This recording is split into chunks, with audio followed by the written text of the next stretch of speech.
Welcome to Revenge Report. Don't forget to hit that like button and subscribe for more. Let's dive in. My rig was still rumbling when I saw the cars in the driveway. Two of them, a white SUV I didn't recognize and some rusted-out Jeep with out-of-state plates. I pulled up slow, half waiting for my dog to come sprinting out like she used to. But there was no barking, no lights flipped on, just the wind blowing through the dead corn stalks along the ditch. Name's Samantha. I'm 32. I drive long haul across the Midwest, mostly Michigan to Colorado and back. That house, my house, was supposed to be the one stable thing in my life. I bought it in full after 10 years of sleeping in a cab and eating gas station dinners. Every nail, every shingle, I paid for myself.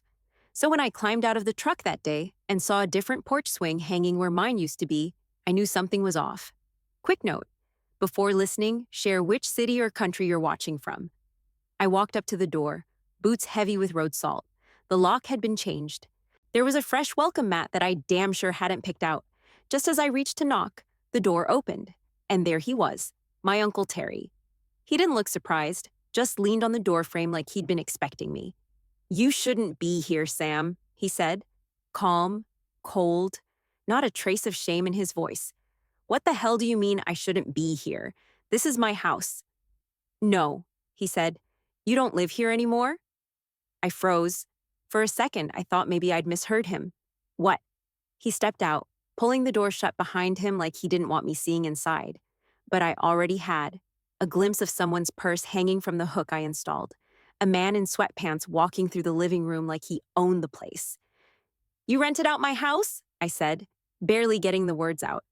Terry didn't flinch. "You've been gone for months at a time. It didn't make sense, Sam. You're always on the road." "This isn't a damn Airbnb," I snapped. "I live here." He shook his head once. "Not anymore. You should go." I wanted to punch something, scream, rip that smug look off his face, but all I could do was stand there, trying to breathe. My fists clenched so tight my nails dug into my palms. I turned and walked back to the truck. Didn't say another word. I felt the heat in my face as I hit the gravel. Then I saw it, the mailbox. My name was gone. Just a cheap plastic sticker with T. Carson and D. Carson on it. I walked back to the truck without looking back, grabbed my duffel from the cab, and slammed the door harder than I meant to. I pulled into the motel parking lot, still shaking. The neon sign buzzed like it was about to die, flickering over a cracked ice machine and a dented vending unit that hadn't been restocked in months. Room 8, end of the row, window facing the back alley. $28 a night if I paid cash. I shoved the key in the door, shoulder-checked it open, and dropped my duffel by the sink. I sat on the edge of the bed, yanked off my boots, and pulled out my phone. The motel Wi-Fi sucked, but I didn't care. I turned off airplane mode and opened my banking app. I stared at the screen, blinked, refreshed it. 0. I refreshed again, and again. My checking account still had a few hundred from my last drop in Missouri, but the savings, where I kept the house money, the emergency fund, everything I busted my back for, was empty. My throat closed up. I hit the recent activity tab.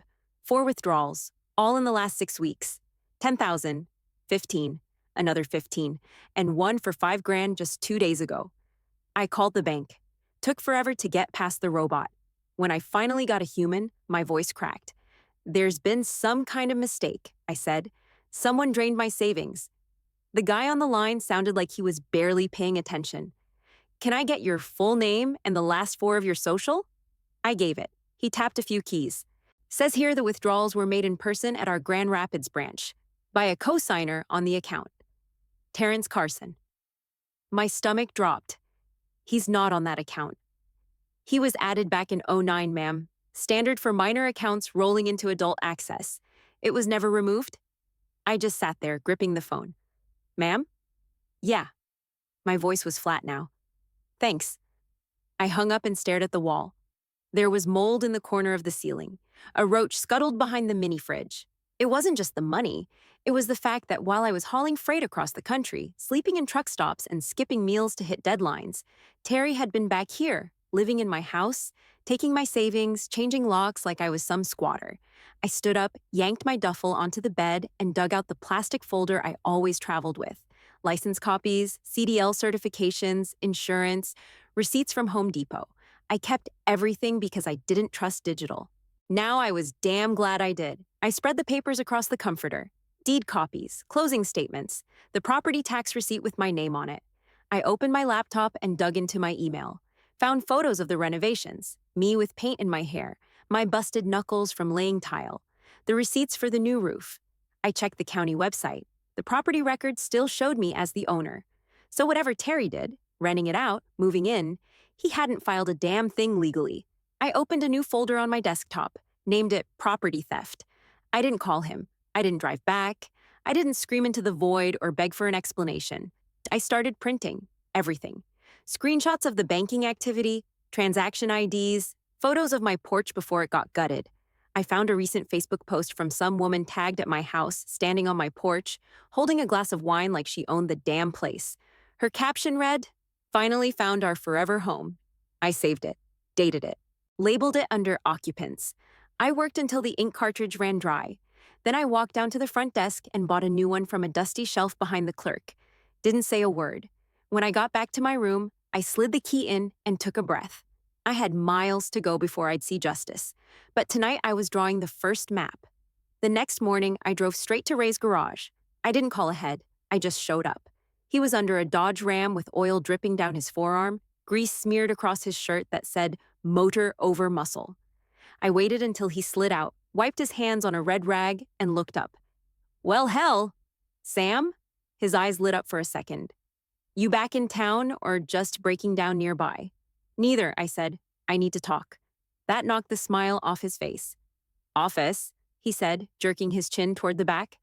I followed him past a busted Coke machine and into a room that smelled like burnt coffee and tire rubber. Ray dropped into his desk chair and leaned back, arms crossed. "You look pissed," he said. I dropped the manila folder on his desk. "Terry drained my savings and moved into my house. Changed the locks.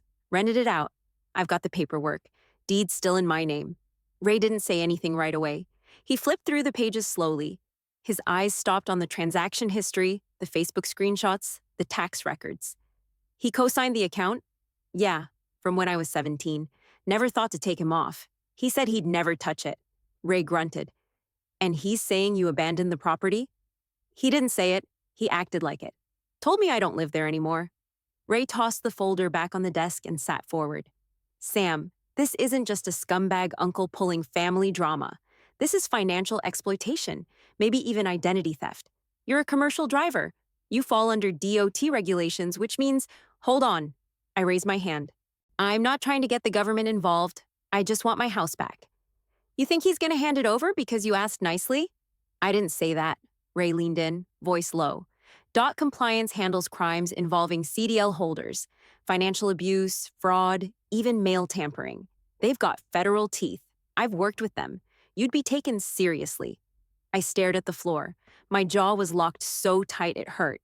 "I'm not the kind of person who runs to the law," I muttered. "No," Ray said.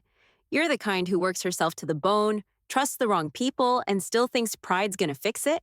That stung. "You want justice, or do you want to be right?" he asked. I looked up at him. "I didn't do anything wrong." "Exactly. So stop acting like you did. You're not the criminal here. He is. And if you don't put it on record now, he's going to keep pulling this. With you or with somebody else." I hated that he was right. Hated that it was me sitting here with a folder full of evidence like some desperate victim. That wasn't how I saw myself. I was a driver, a builder, someone who kept moving. Ray watched me for a long second. Then he slid a notepad across the desk and scrawled a name. "Start with this," he said. "Officer Carla Levine, DOT Compliance. I've worked with her. She'll listen." I took the note, folded it, shoved it in my pocket. "You sure she won't just laugh me out of the room?" "She's not a politician. She's a bulldog. And she knows how this game works." I stood up, nodding once. My boots scraped across the concrete floor as I walked out. I didn't say goodbye. I didn't have to. I had the name I needed, and a reason to use it. I was back at the motel before dark, but it felt like midnight. The room smelled like microwaved leftovers and bleach. My jacket hit the floor first, then the folder, then me, onto the bed, arms stretched out like I was in freefall. But I didn't stay down. I sat up, turned on the lamp, and started pulling everything out again. Deed copies, certified and stamped. Printed property tax receipts. proof I'd been paying since the day I closed, bank statements with the withdrawal records, each one labeled with time, branch, and transaction ID. I made a fresh pile just for those. Next came the photos. Me with a pry bar during demo. The new porch swing I built from scratch. The fire pit I laid brick by brick. My hands were in every damn shot. I wasn't some absentee owner. I built that place. I opened Facebook and typed in Dana Carson. Her profile wasn't private. Amateur move. Half a dozen posts in the last month tagged the house. Our cozy little farmhouse in Michigan. Another one. Can't wait to host Christmas in our forever home. She posted a picture of the porch. My porch. But the swing was gone. Replaced with a giant wicker set and one of those propane patio heaters that looked like a spaceship. I stared at that photo, jaw clenched. The swing wasn't just furniture, it was the first damn thing I made after I bought the house. That swing got me through more bad weeks than I could count. I took screenshots of every post, time-stamped, full names, captions, and all. I made a new folder and labeled it Public Misrepresentation. Then I opened my email, created a new message, typed slow, making sure every word landed right. Subject, suspected financial exploitation by immediate family member. Requesting review. I addressed it to Carla Levine. I hadn't talked to her in years, but she was sharp. We'd met during a DOT compliance seminar in Toledo. She handled financial discrepancies tied to commercial licenses, stuff most drivers never thought twice about. I remembered her saying once, "They mess with your license, they mess with your life." I dumped everything in the attachments. PDFs of the deed, savings withdrawals, screenshots of Dana's posts, photos of the porch before and after, even my renovation receipts. I kept the message itself short. As Officer Levine, I'm a CDLA driver. We met during a logistics compliance course in Toledo in 2019. I'm writing to report suspected financial exploitation and unauthorized use of funds by a family member who co-signed a legacy account. That same individual has moved into my primary residence, changed the locks, and is renting out the property without consent. The house is fully paid off and remains in my name. I've attached documents and images for your review. Please confirm receipt and advise on next steps. Regards, Samantha G. Langford, USDO, T number 734982MC. I stared at the screen for a long second. My finger hovered over the mouse. There was still a part of me that wanted to hit delete, call Ray, say thanks, but no thanks. Walk away from all of it. But that part didn't win. I hit send. The email whooshed off like a loaded round. I leaned back, exhaling hard. The room was dark except for the laptop glow. Outside, someone slammed a car door, and a baby started crying in one of the other rooms. I didn't move. I just stared at the screen and waited for the silence to settle. The email reply came the next morning at 7:43. One line. I've reviewed your materials. Are you available to meet today in Lansing? I typed back yes before I even finished brushing my teeth. By 11, I was parked outside a low-rise federal building with peeling beige paint and a busted flagpole out front. My stomach hadn't settled since breakfast. I walked in holding the same manila folder like it was body armor. The woman who met me in the lobby didn't match the voice I remembered. She was short, soft-spoken, maybe late 40s, with gray threaded into her dark hair and a no-nonsense blazer that probably hadn't been dry cleaned since spring. She introduced herself simply. Agent Carla Levine, come on back. Her office was bare bones, just a metal desk, 2 chairs, and a file cabinet. No photos, no plants. She gestured for me to sit and clicked on a desk recorder. Then she looked straight at me. Let's walk through it. For the next hour, I handed over everything. Deed copies, tax statements, the bank withdrawals. She didn't rush. She asked about dates, access, who knew the account details, and when I'd last been inside the property. When I showed her the Facebook screenshots, she didn't react, just noted timestamps and read aloud the names in each post.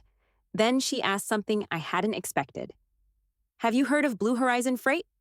I blinked. Number should I have? She turned her monitor toward me. There it was, a fake-looking site with stock photos of semis and a tagline that read, Moving Your World Forward. Registered under a Michigan LLC, the listed contact email was my uncle's. Your uncle opened this business 6 months ago, she said. He registered it under his name, but listed your USDOT number in the back-end documentation. That's why it flagged in our audit system. I leaned forward. He used my DOT number? Levine nodded. He routed withdrawals from your account into Blue Horizon's ledger. labeled as payments for freight consulting and fleet services.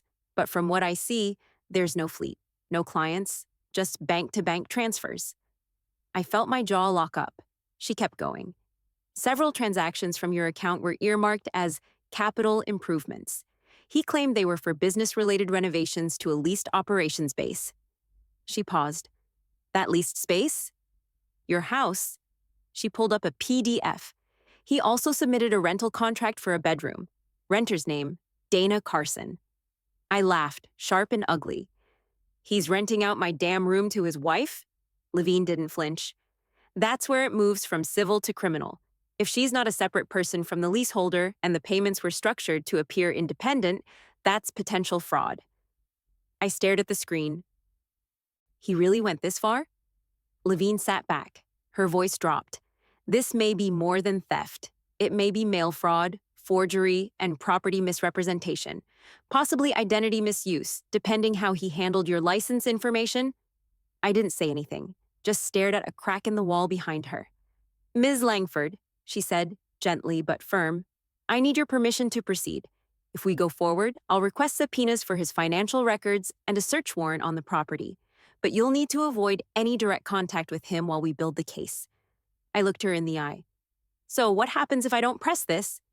He gets away with it, she said flat, and you're left cleaning up the mess alone. I didn't hesitate. Do it. Levine nodded once. We'll be in touch. If he reaches out, don't respond. Log it. Forward anything to me. I stood, tightened my grip on the folder, and left without shaking her hand. Outside, the wind hit me square in the face. I didn't pull up my collar, let him feel it coming. I hadn't been back near the house since talking to Levine.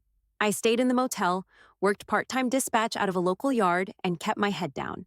But the town didn't stay quiet. First came a text from my old neighbor, Sheila. Just FYI, your uncle threw a BBQ last weekend. Said you sold him the house. Mortgage drama or something? Mortgage? I never had a mortgage. I paid cash.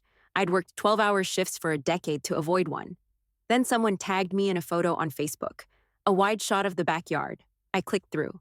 There was the fire pit I built, ringed with lawn chairs that weren't mine. A plastic table sat in the grass, piled with burgers and solo cups. And front and center, grinning like he cured cancer, was Terry, beer in hand, holding court. The caption, family cookout at our new place. Grateful to have helped out my niece in her time of need. I could have thrown my phone through the damn wall. More pictures popped up that week.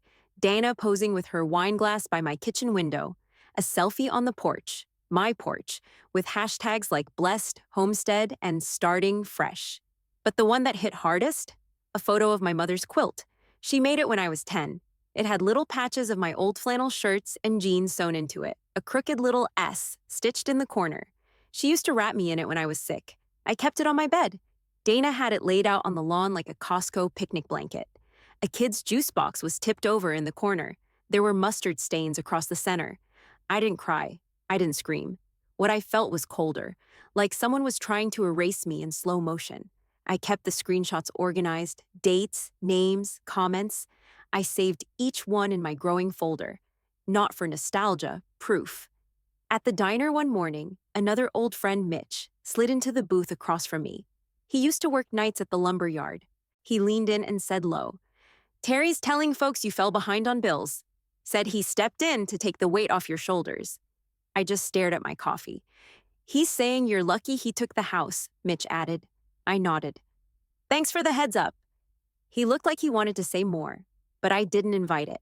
They weren't just squatting. They were rewriting the whole damn narrative, painting him as the hero and me as some broke, flaky trucker who couldn't keep her life straight. The house was mine on paper, sure, but online, in town gossip, they were pulling the roots up and planning themselves. I didn't bite. I didn't post. I didn't confront. I just logged out, walked back to the motel, and opened the folder again. Another post had gone up. Dana smiling from the kitchen, holding a mug I'd gotten from a truck stop in Kansas years ago. The caption said, Morning light in our forever kitchen.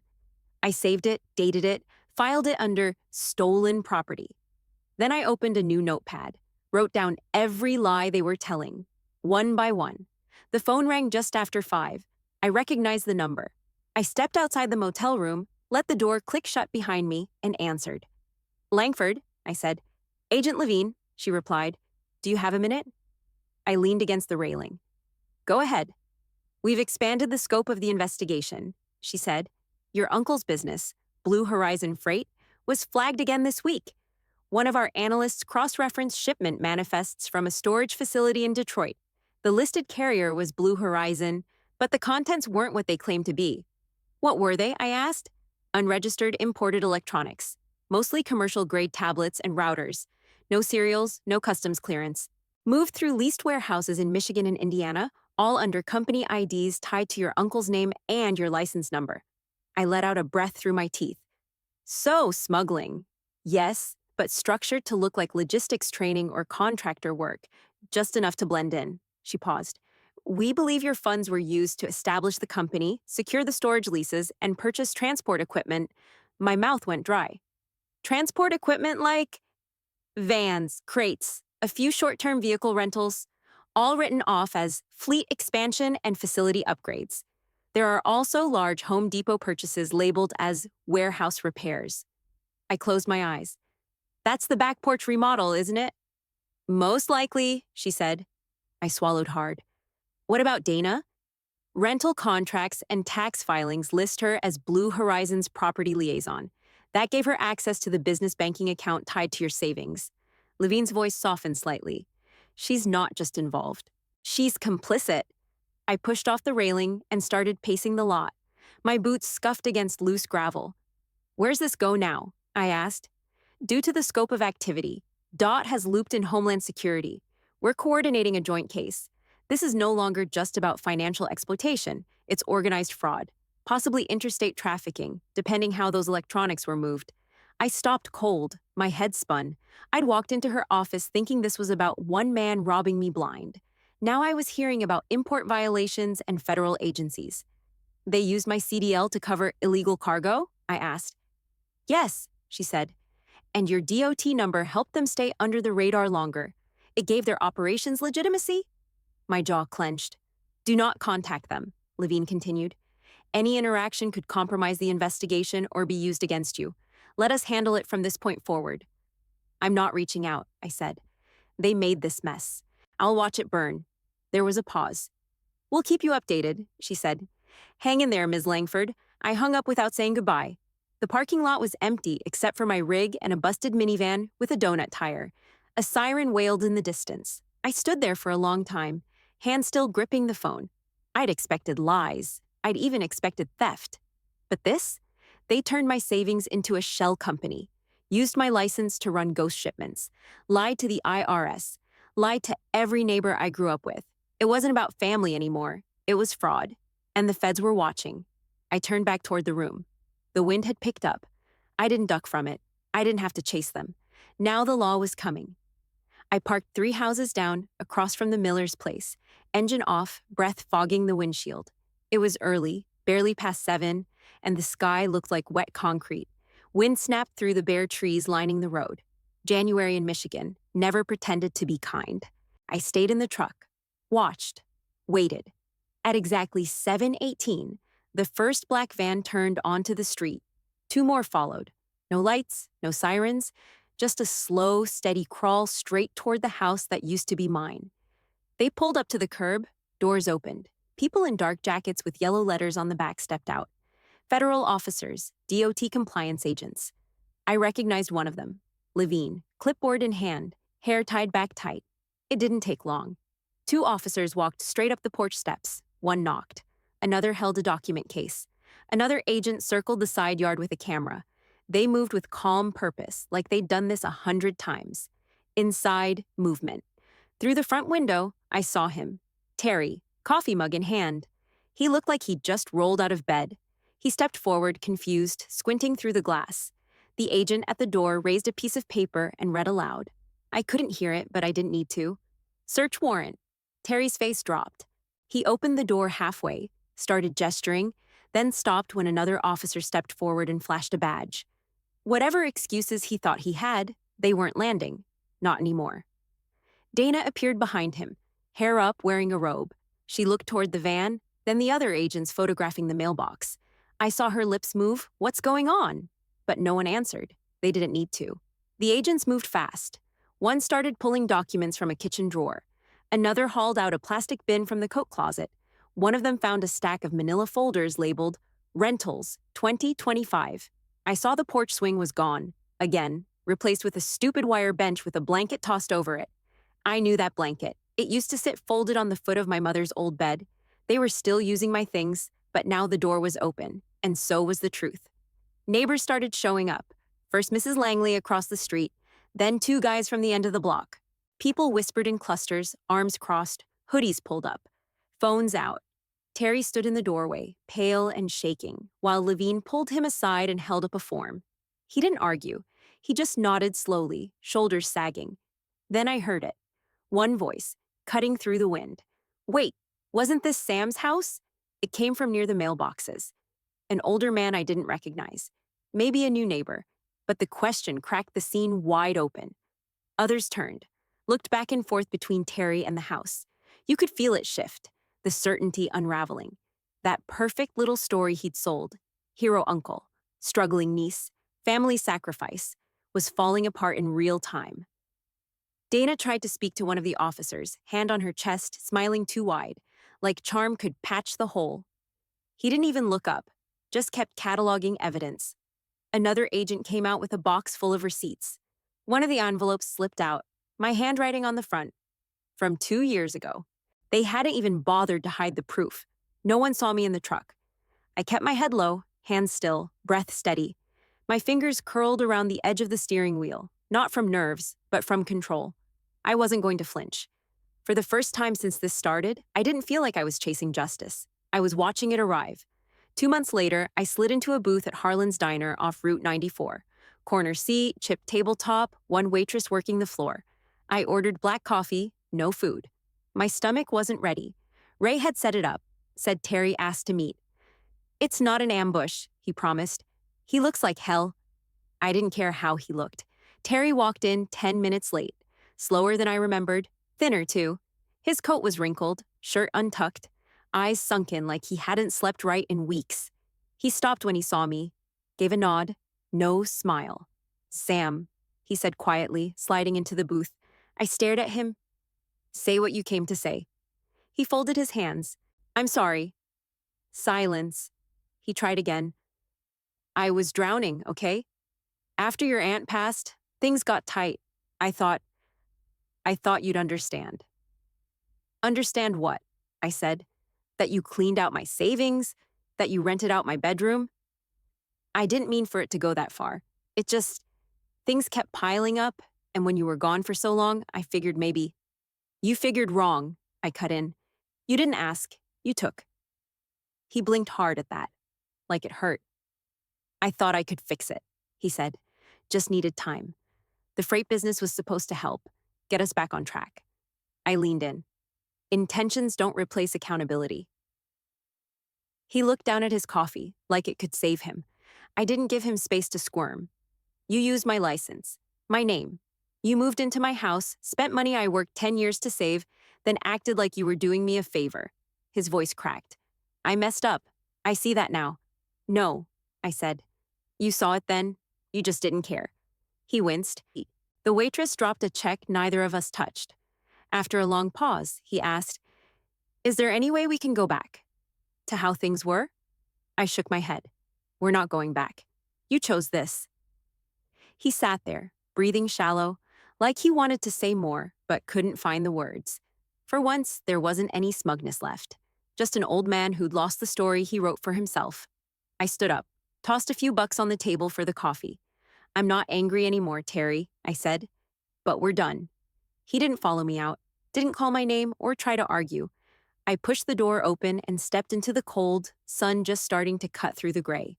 No yelling, no tears. Just the sound of the bell above the diner door closing behind me. The porch boards creaked under my boots, freshly sealed and still smelling faintly of cedar. I'd painted them myself. 2 coats, straight through the heat last August. Took 3 hours and every ounce of stubborn I had left. But now, they gleamed soft in the morning light. The house was quiet, just the low hum of conversation and laughter drifting through the screen door behind me. Ray was inside, along with a couple of my friends from the road. Truckers I met back when sleep came second and paychecks were always late. Good people, the kind who show up, no questions asked. I held the wind chimes in both hands. They were heavier than I remembered. Brass tubes, faded ribbon, hand-wrapped twine at the top. My mom made them from scraps, back when money was tight and everything we owned had to earn its keep. They used to hang by the kitchen window. She'd say they chased off bad luck. I reached up and hooked them onto the nail I'd driven into the porch beam just this morning. The old swing was long gone, and I didn't bother replacing it. This space wasn't for sitting still anymore. It was for standing your ground. The chimes clinked softly, catching the breeze.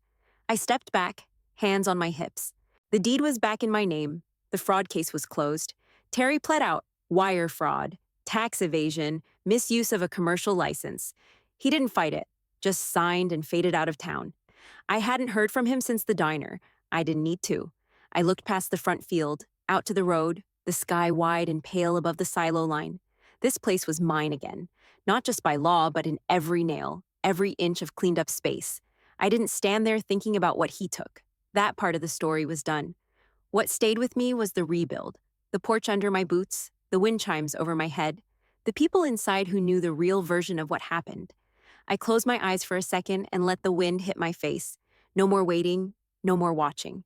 Just this house, just this moment, mine.